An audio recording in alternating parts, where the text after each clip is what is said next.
Really happy to welcome on the podcast Nikki Haley, the former governor of South Carolina, the former U.S. ambassador to the United Nations. Nikki Haley is the author of a best-selling book, With All Due Respect. She's also the founder of Stand for America, which is an advocacy group that promotes policies to strengthen America's economy, culture, and national security. Nikki, what a pleasure. Thanks for coming on the podcast. I really appreciate it. A little bit of a somber day, tomorrow, the 20th anniversary of 9/11. As you think about that, reflecting back, and then you look at this kind of Biden disaster in Afghanistan, what are your thoughts and feelings, not only about then, but about now? Well, Dinesh, it's great to be with you, and thank you so much for having me. 9/11 brings that heavy feeling every year, not just on the 20th anniversary. Every year it gives us that heavy feeling. I go back to where I was. I had just given birth to our second child. He was born 5 days prior. I was home and was watching TV and watched as the plane hit the first tower, and then watched in real time as the second plane hit the second tower. And I remember thinking, what world have I brought my son into? And, since then, I think it wasn't just, the over 3,000 people who died, whose families' lives changed. America changed on that day.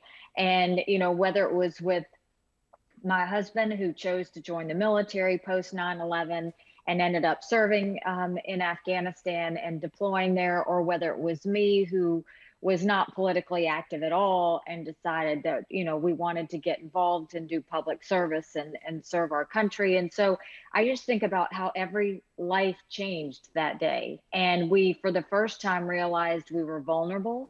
For the second time, we were united in anger as a country.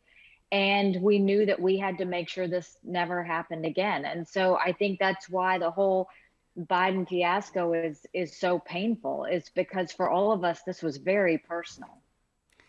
When we think about this withdrawal, I'm not talking about the 20-year war now, but just about the getting out.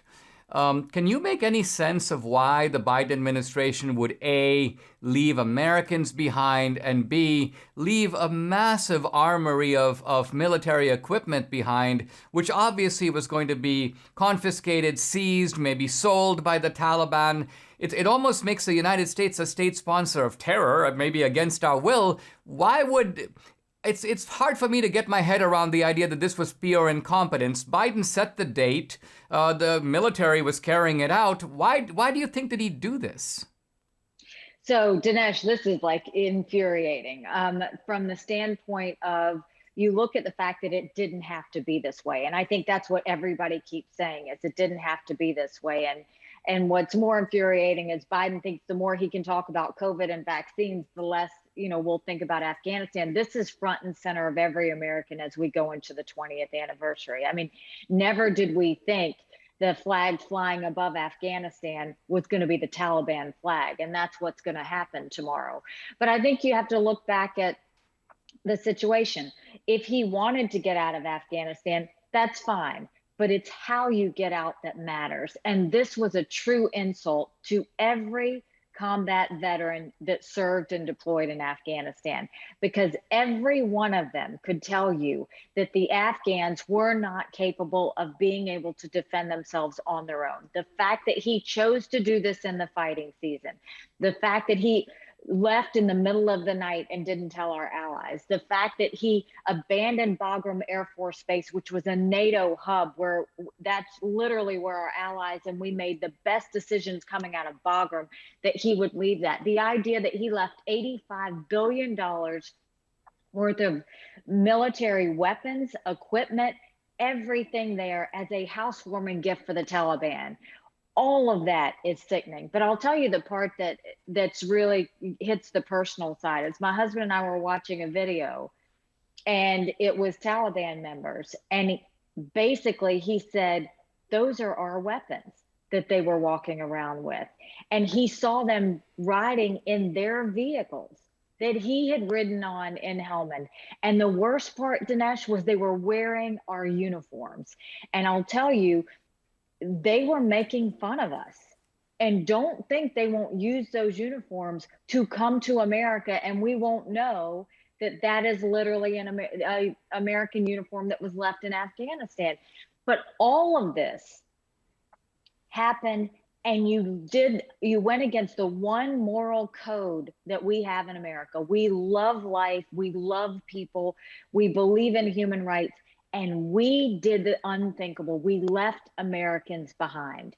And when Jen Psaki and Biden started referring to it as rescues, that means you've got hostages there. That's what this was. We left hostages in Afghanistan. And for people like my husband and his unit, when they went over and they had translators that kept them safe, they would have died without those translators. They looked them in the eye and said, "We won't forget you. We will take care of you." And every veteran is feeling heavy because they know there were people left behind. Most importantly, Americans left behind. Secondly, allies that joined shoulder to shoulder. All of this, why? This is my theory of why I think this happened. I think that Biden was determined to do what Trump said he was going to do, and he wanted to do it as well. He wanted to get out. And I think his military commanders said, "We can get out, but in order to do this right, we're going to have to send more troops to do it." That was the only way they could secure Bagram Air Force Base. So they would have had to send 5,000 troops. They would have secured Bagram Air Force Base. They would have gotten all the Americans, vetted the allies, and gotten them out through that. And it would have been done right, and it would have been done safely. And then you could bring everybody home. What Biden did was, we had 2,500 troops on the ground.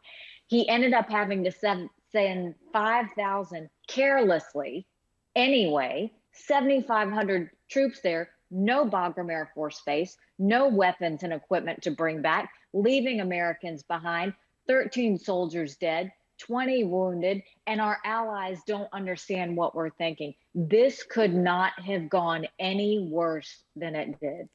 When we come back, I want to ask Nikki Haley more about the ways in which the Afghan disaster has emboldened radical Islam around the world.